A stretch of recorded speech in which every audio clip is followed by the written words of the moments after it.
우리에게 주시는 하나님의 말씀, 빌립보서 2장 5절 한 절, 우리 간단하니까 우리 함께 읽어볼까요? 너희 안에 이 마음을 품으라, 곧 그리스도 예수의 마음이니, 하나님의 말씀입니다. 오늘은 2024년 새해 첫 주일입니다. 여러분의 마음속에 기쁨이 있기를 원합니다. 여러분의 마음속에 새로운 한 해에 대한 소망과 간절한 사모하는 마음이 있기를 또한 원합니다.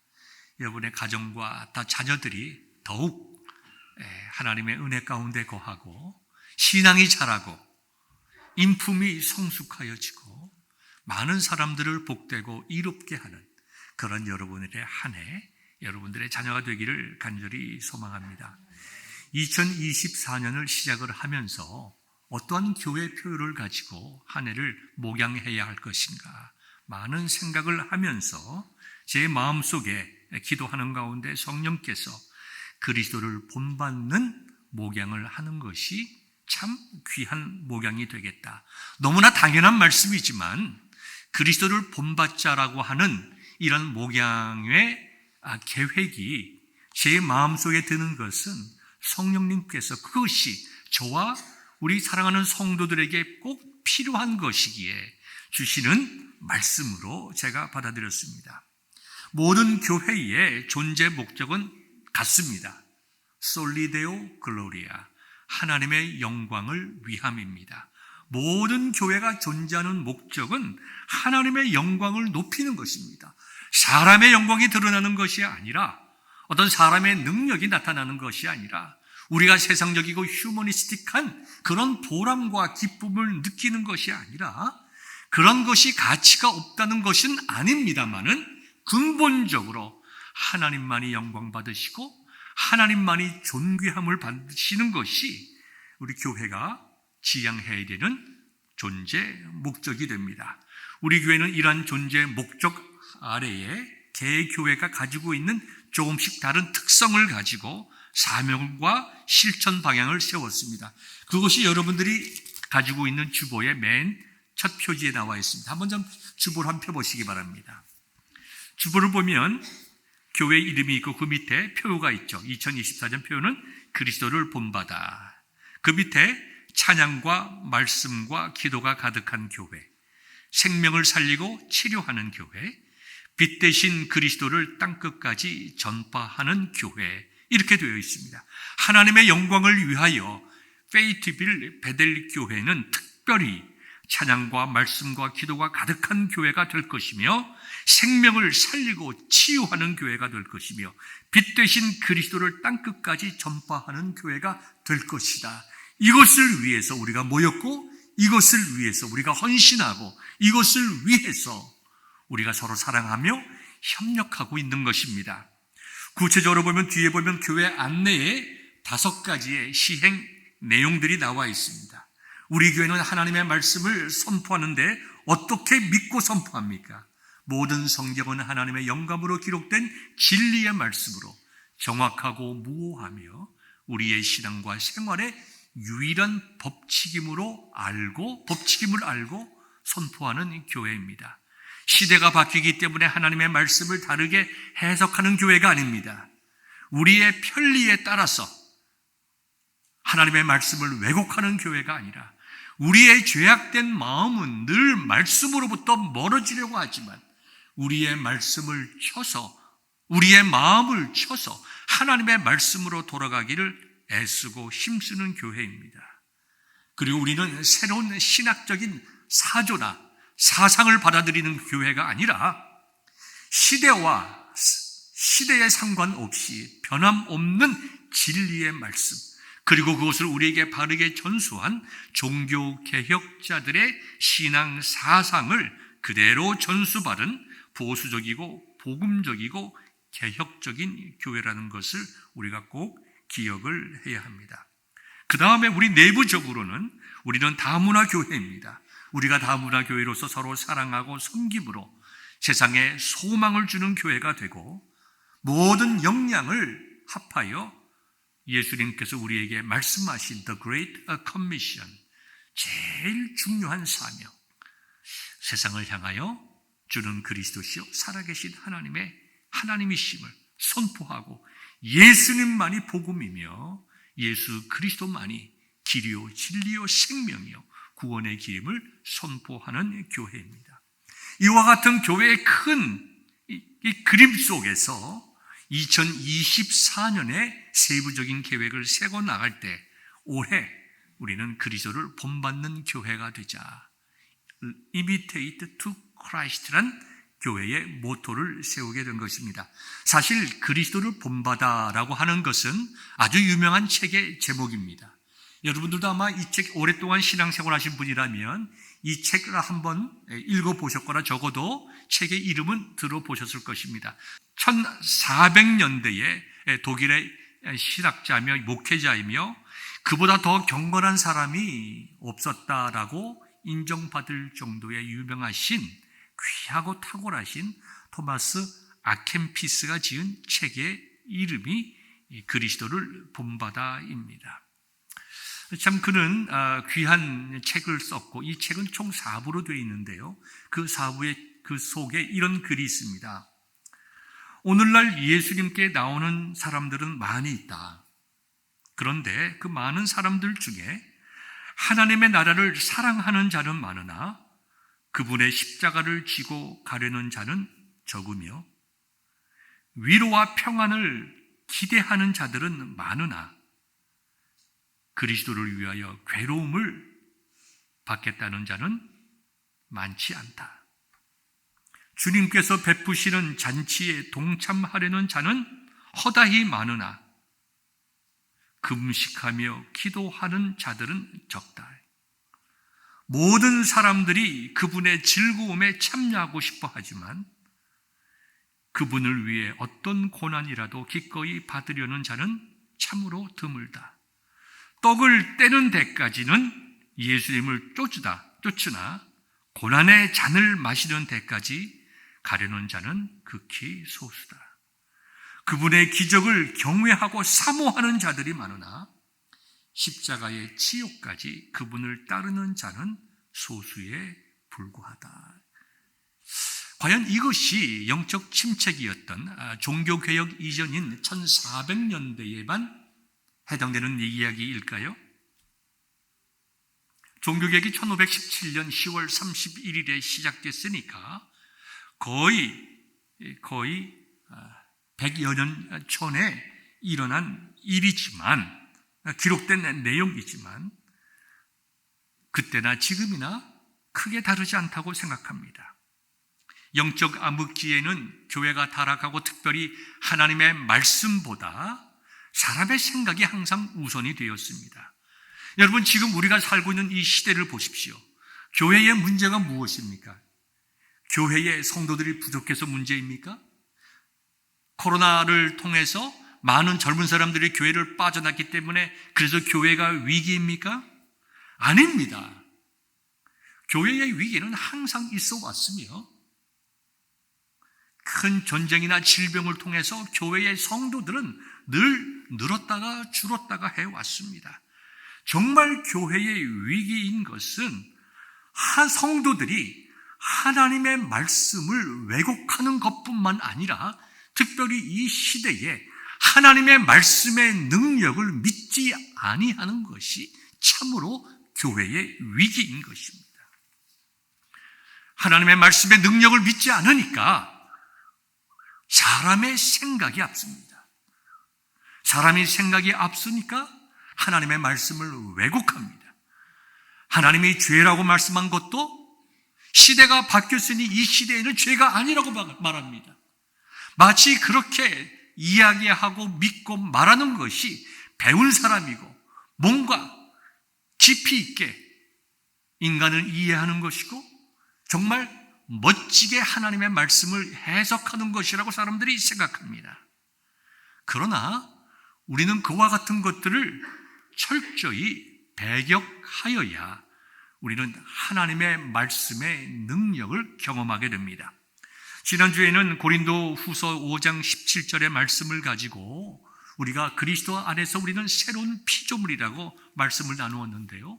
그 고린도서 5장 17절 전절인 5장 16절에 있는 말씀을 보면 어떤 내용의 말씀이 기록되어 있냐면 우리가 전에는 예수 그리스도를 바르게 믿지 않았다. 예수님 믿지 않았을 경우에는 하나님을 대적하는 삶을 살았고 예수님을 믿었을 때에도 바르게 믿지 못했다는 거예요.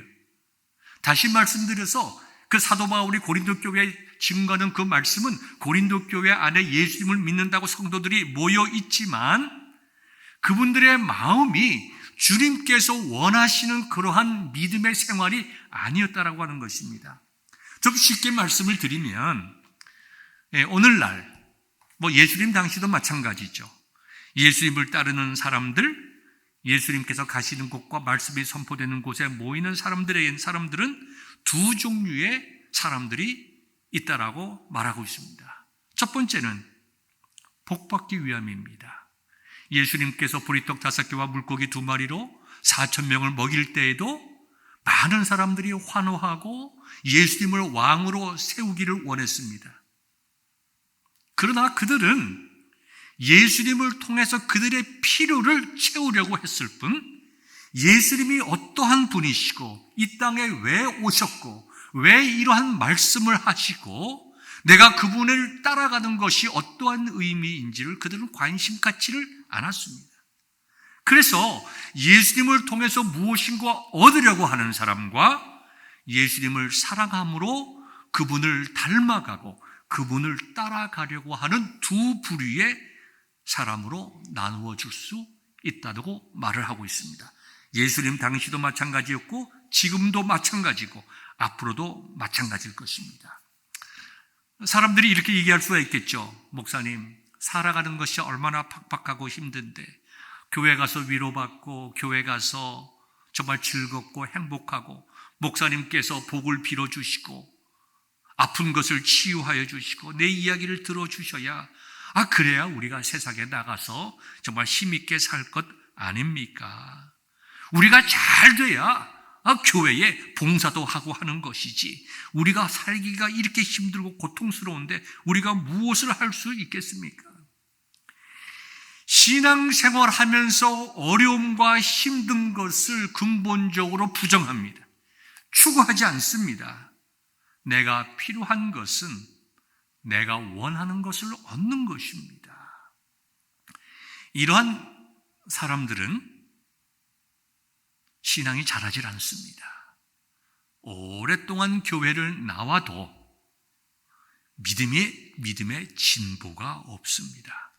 그러나 예수님을 본받으려고 하는 사람들, 내가 정말 구원받은 사람으로서 하나님의 은혜를 감사하며 내가 이제 그리스도의 삶을 따라가야 되겠다라고 생각하는 귀한 분들이 있습니다. 하나님께서는 이러한 분들을 통하여 하나님의 일을 해나가십니다. 영적인 성장이 있습니다. 성령의 열매를 맺어나갑니다. 생각과 삶의 이유와 목적이 분명히 바뀌는 생활을 합니다. 세상이 알지 못하고 주지 못하는 기쁨과 행복도 느낍니다. 여러분, 어떠한 사람들이 많이 모여야 교회가 능력 있고 힘이 있겠습니까? 우리가 우스갯소리로 이런 말을 하는 경우가 있습니다. 교회도 두 종류가 있다.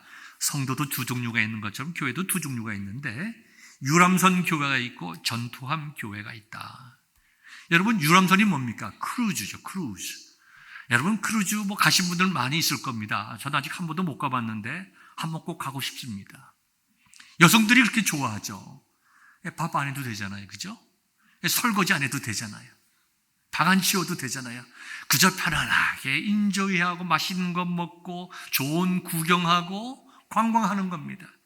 아주 기분 좋게. 누가 봐도 하는 사람도 없습니다.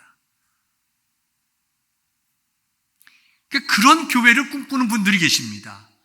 내가 교회 나가서 예쁘게 옷 차리고 교회 나가서 좋은 말씀 듣고 또 좋은 사람들 만나고 또 교제하고 참 행복하고 기쁘다.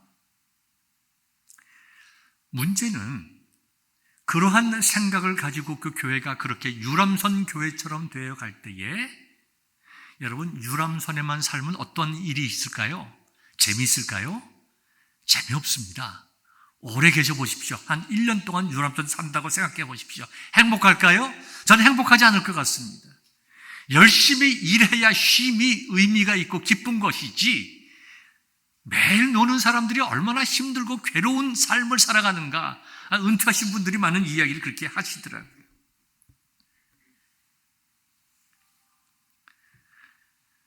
세상을 변화시키기 위해서 훈련받고 세상을 변화시키기 위하여 정말 경건의 훈련을 쌓아갖고 능력받기를 원하는 교인들이 많이 있을 때에 그 교회는 전투함 교회입니다.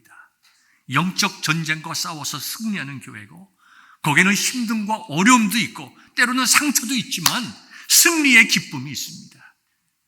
여러분, 어떤 교회가 되었으면 좋겠습니까? 우리 베델교회는 전투적인 교회가 되기를 간절히 소망합니다.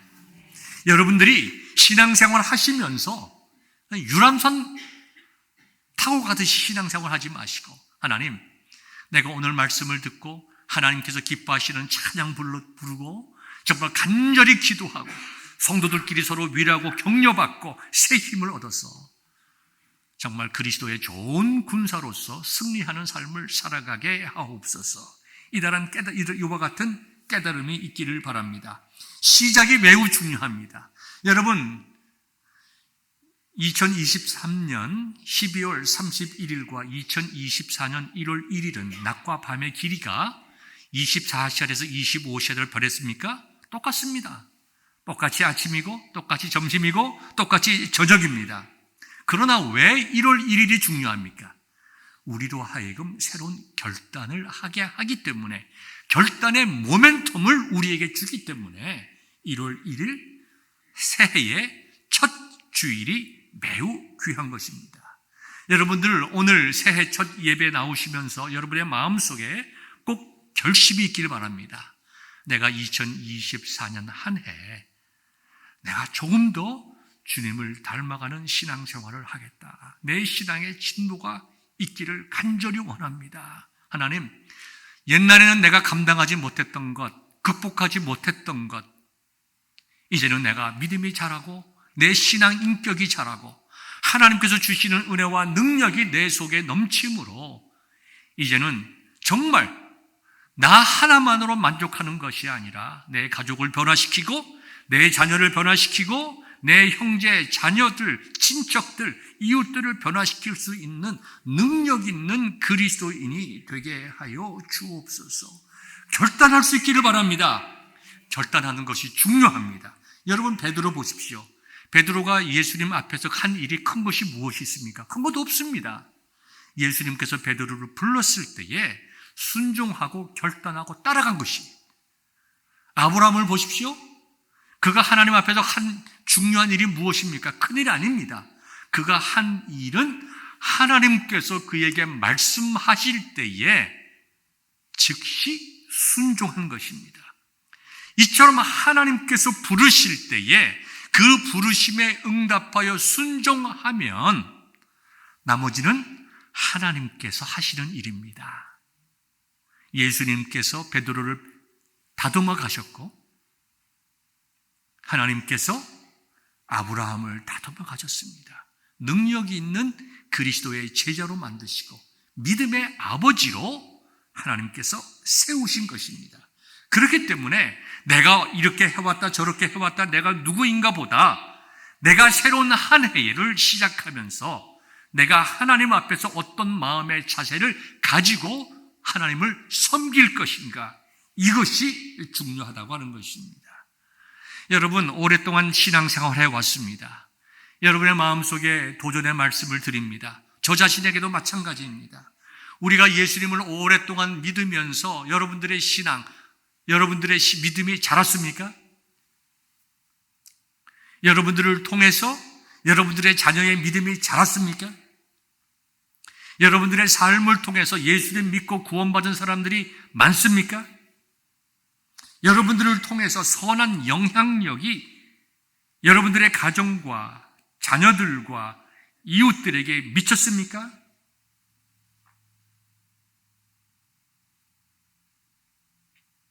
목사님 무슨 말씀을 하시는가?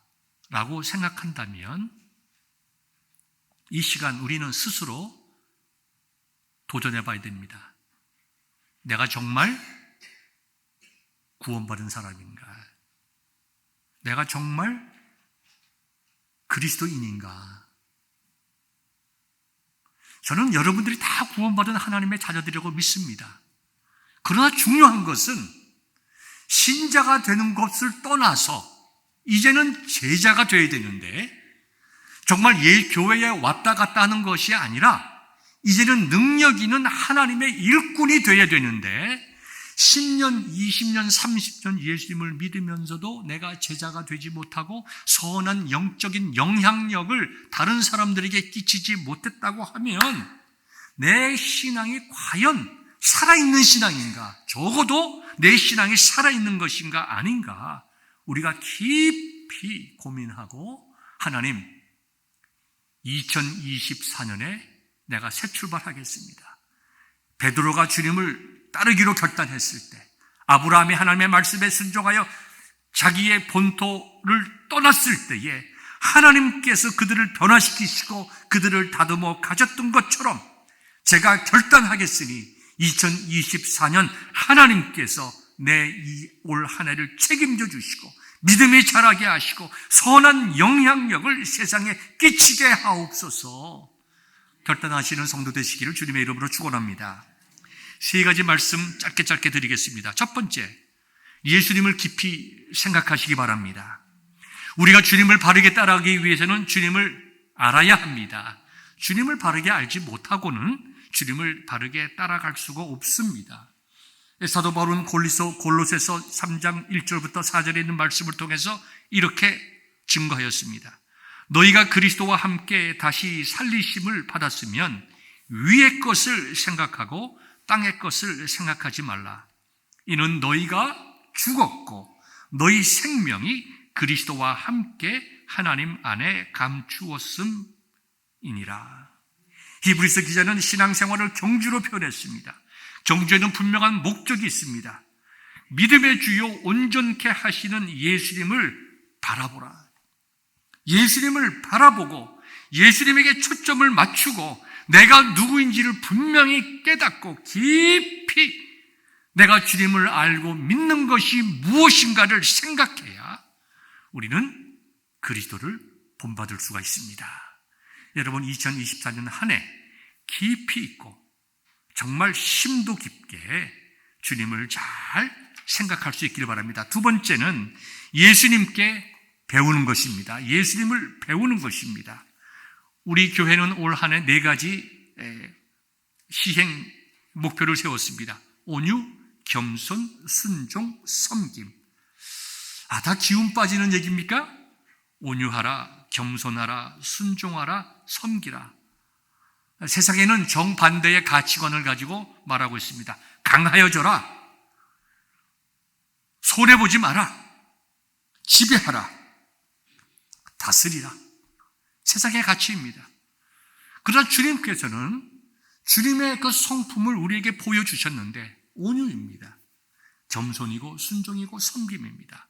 그러나 이 네 가지 예수님의 성품이 우리에게 주는 두 가지 내용이 있는데, 첫 번째는 그건 고난입니다. 여러분, 온유하기가 얼마나 힘든지 아십니까? 여러분, 우리가 자녀를 키워보면 속 터질 일이 얼마나 많이 있습니까? 남편과 아내에게 속 터질 일도 종종 있지 않습니까? 겸손하기가 얼마나 힘듭니까? 못 하나 자랑하고 싶은데, 못 하나 내세우고 싶은데 다른 사람 앞에서 겸손하기 얼마나 어렵습니까? 순종하기만큼 어려운 일도 없죠. 섬기는 것, 내가 왜 섬깁니까? 섬김 받아도 시원치 않을 판에 섬기다니요. 이거 고난입니다, 여러분들. 그래서 예수님 믿는 것이 고난이에요. 우리가 예수님 믿는 것이 기쁨이 있지만 분명히, 그러나 그 기쁨을 뛰어넘어서 고난의 길로 들어가야 우리의 믿음이 자라나는 것이고, 토마스 아킨피스가 얘기한 것과 같이 영적인 자리에 들어가는 것입니다. 그러나 이것이 고난으로만 그칩니까? 절대로 아닙니다. 온유와 겸손과 순종과 섬김은 다른 말로 표현한다면 능력입니다. 능력 없는 그리스도인처럼 불쌍한 사람이 없습니다. 왜 그럴까요? 세상 사람들의 조롱받기 때문입니다. 믿는 사람들이 소금과 빛의 역할을 하지 못하면 어떻게 되죠? 세상 사람들에게 밟히는 거죠.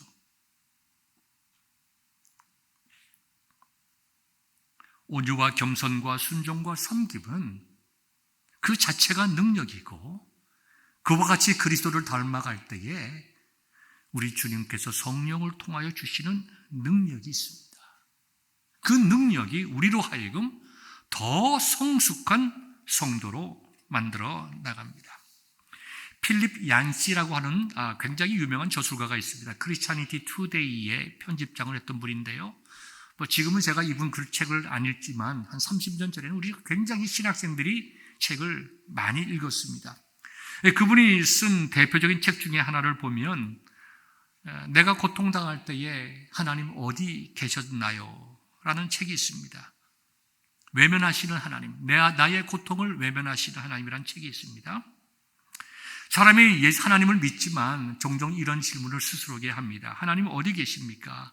어떻게 나한테 이러실 수가 있습니까? 내가 왜 하필이면 이때 이런 어려움을 당합니까? 내가 왜 이런 병이 걸립니까? 왜 나의 기도를 들어주지 않습니까? 원망합니다. 필립 얀시도 동일한 문제를 가지고 고민을 하던 중에 어느 날 나환자촌을 방문하게 되었는데 기사를 쓰기 위해서 그곳에 가보니까요, 그곳에도 고통이 없더래요. 여러분, 고통을 못 느끼는 사람이 문득병 나환자 환자들입니다. 어떤 사람은 신발이 작은 줄 모르고 그 작은 신발을 신고 다니다가 뒤꿈치가 떨어져 나갑니다. 어떤 사람들은 청소를 하는데 그 걸레를 잡고 밀다가 너무 힘을 많이 줘가지고 팔목이 부러진 사람들이 있다는 거예요. 근데 그것을 모른다는 게 못 느낀다는 거예요. 고통스러우면 그 힘을 조정할 텐데 고통을 모르니까 얼만큼 세게 잡아야 될 줄 모르는 거예요. 이런 사람들에게는 특별히 망치질을 시키지 않는다고 합니다. 망치질을 시키다 보면 잘못하면 손을 찔 때가 있는데 많은 사람들이 조심하죠. 그런데 고통에 대해서 느끼는 것이 거의 없다 보니까 너무 쉽게 망치질하다가 손가락도 떨어져 나가고 손등도 깨지고 그런다는 거예요. 그래서 이분이 느낀 게 뭐냐 하면 우리 인생의 고난도 우리가 예수 그리스도 안에서 복의 계기가 된다. 우리가 삶의 고통을 느낀다고 하면 그 자체가 복이라는 것입니다. 우리가 삶의 고통이 있기 때문에 우리 자신들을 뒤돌아보게 되고, 우리가 삶의 고통이 있기 때문에 우리 자신들의 연약한 점을 인정하게 되고, 우리의 삶의 고통이 있기 때문에 하나님 앞에 엎드려 기도하고, 우리의 삶의 고통이 있기 때문에 우리는 다른 사람 앞에서 겸비한 성도들이 됩니다. 고통이 있기에 우리가 온유하게 되고 겸손하게 되고 순종하게 되고 다른 사람을 섬기게 됩니다. 그때에 우리는 그러한 것을 통하여 그리스도의 모습이 우리에게 나타나게 되고, 그 그리스도의 모습을 통하여 성령께서 우리를 능력 있게 사용하신다는 것입니다. 첫 번째는 예수님을 깊이 생각해야 됩니다. 두 번째는 예수님의 성품을 배워야 됩니다. 세 번째는 예수님께서 우리에게 가르쳐 주신 것을 몸소 실천해야 합니다. 다시 말씀드려서 우리의 마음속에 근본적으로 그리스도의 하트를 가져야 우리가 그리스도를 본받을 수 있는 것입니다. 우리가 요한복음 13장을 보면 예수님께서 제자들의 발을 씻겨주시죠. 예수님께서 좋은 모범을 보여주셨어요. 섬김의 모범을 보여주시고 사랑의 모범을 보여주시고 동일하게 제자들에게 말씀하셨습니다. 너희가 서로 사랑하고 섬기는 자들이 되라. 사랑을 실천할 때에 그 하트가 우리로 하여금 고난을 이기게 하고 우리로 하여금 더 깊이 그리스도를 생각하게 합니다. 필립 얀시의 또 다른 글을 여러분들에게 소개하면서 말씀을 정리하고자 합니다. 미국에서 있었던 일인데요. 실제로 26살 된 마리아라고 하는 여성이 있었습니다. 이 젊은 여성이 루게릭병에 걸렸습니다. 여러분들 루게릭병이라고 하는 것은 신경의 통제력을 상실하는 병입니다. 다시 말해서 손과 발과 눈과 입을 자기 마음대로 조절할 수가 없는 병입니다. 그래서 손도 제대로 사용하지 못하고 입도 제대로 사용하지 못하고 말도 제대로 할 수 없고 음식도 제대로 먹을 수가 없습니다. 갑자기 이런 병이 걸리고 또 심화되면서 의사가 2주밖에 살 수 없을 것 같다라고 이야기를 합니다. 그런 사람에게 우리가 어떻게 전도해야 될까요? 의사에게 이 마리아라고 하는 여성이 얘기를 합니다. 내 인생의 그럴 운명이라면 2주만 집에 가서 편안하게 있다가 죽게 해 주십시오. 그러나 집에서 2주 지내는 것도 쉬운 일이 아닙니다. 대소변부터 받아내야죠. 자기 나름대로 통제도 되지도 않습니다. 그런데 그 소식을 들은 그 동네의 한 교회가 그 마리아를 섬기기로 작정을 합니다. 성도들이 24시간을 4개로 나누어서 조를 짜서 24시간 마리아를 섬깁니다. 대소변을 받아내고 필요한 모든 조치를 취하면서 진심으로 기도하고 정성을 다하여 섬겼다고 합니다. 그러자 마리아는 2주 뒤에 그 교인들의 정성 속에서 하나님의 사랑을 발견하고 세례받고 기쁘게 하나님 나라에 갔다고 합니다. 여러분, 사람은 사랑을 받아야 변합니다. 저도 마찬가지였고 우리들의 자녀도 마찬가지고 사랑을 받아야 변합니다. 그래서 우리에게는 용서가 필요합니다. 우리가 받은 가장 큰 사랑이 뭘까요? 하나님으로부터 나 같은 죄인을 살리시기 위해서 생명 주심으로 우리를 용서해 주신 것입니다. 이제 말씀을 정리하고 성찬 예식을 갖고자 합니다. 2024년 첫 예배 때에 여러분 결단하십시오. 내가 올 한 해 그리스도를 본받는 삶을 살겠습니다. 무엇보다도 예수님을 깊이 생각하겠습니다. 예수님이 어떤 삶을 살아가셨는지 제가 배우겠습니다. 그리고 그 고난과 섬김과 사랑이 주는 능력이 무엇인지 내가 실천해 보겠습니다. 이와 같은 마음으로 새로운 한 해를 시작하면 시작은 여러분의 몫이지만 그것을 이루시는 분은 누구신가요? 하나님이십니다. 아브라함이 결단했을 때 하나님께서 아브라함을 인도하시고 그를 양육하시고 세우신 것처럼 베드로가 주님을 따라가기로 결단했을 때 그 수많은 성격적이고 여러 가지 결함에도 불구하고 예수님께서 그를 능력 있는 그리스도의 제자로 삼은 것처럼 여러분들도 하나님께서, 우리 주님께서, 성령님께서 그처럼 세워주실 줄 믿습니다. 소망 가운데 2024년 한 해 우리 시작하는 귀한 성도 되시기를 주님의 이름으로 축원합니다.